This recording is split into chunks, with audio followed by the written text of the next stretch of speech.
Hola mga kabaro at mga kapatid natin dyan sa Pinas. May nagtatanong po si Kay. Sabi niya, hi, just wanna ask po about sa AB and duty ng AB. For sure naman, pare-parehas lang naman yan.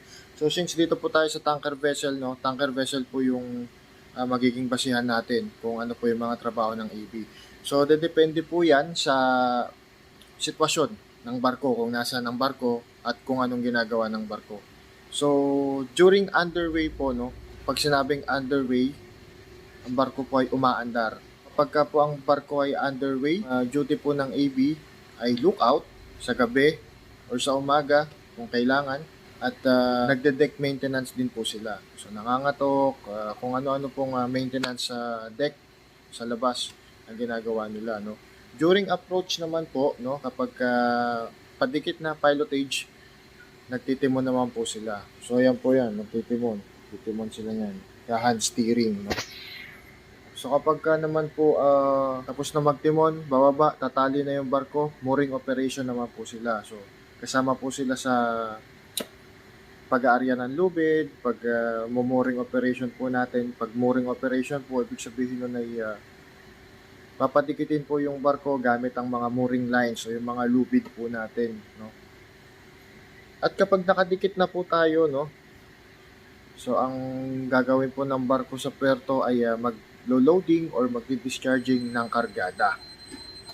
So ang trabaho naman po nila dyan ay deck watch keeping po, no.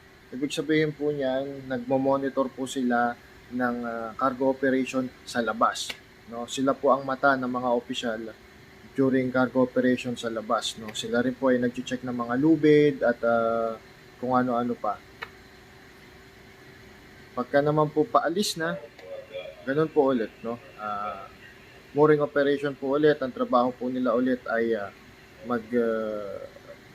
tanggal ng mga lubid sa mga station, no. Syempre kasama po ang mga opisyal, marami pong tao yan, team po yan, group po. Pagkatapos po niyan, underway na naman po, no, approach, palabas po tayo ng puerto, so magtitimon na naman po sila, helmsman na naman sila. Tapos underway ulit, papunta sa kabilang puerto, it's either magde-deck maintenance po sila or maglo-lookout, no. Bukod pa po dyan yung mga ginagawa natin sa drill, no. Ang duty po ng AB during emergency, depende po sa emergency. Minsan sila po ay firefighter, sila po ang aatake. Nakabihis po sila, full fireman suit, yung may fire, no. Bukod pa po dyan, yung iba't iba nila mga trabaho sa deck, tatapon ng basura, lilinis ng bodega, naglilinis ng tangke, at marami pa pong iba.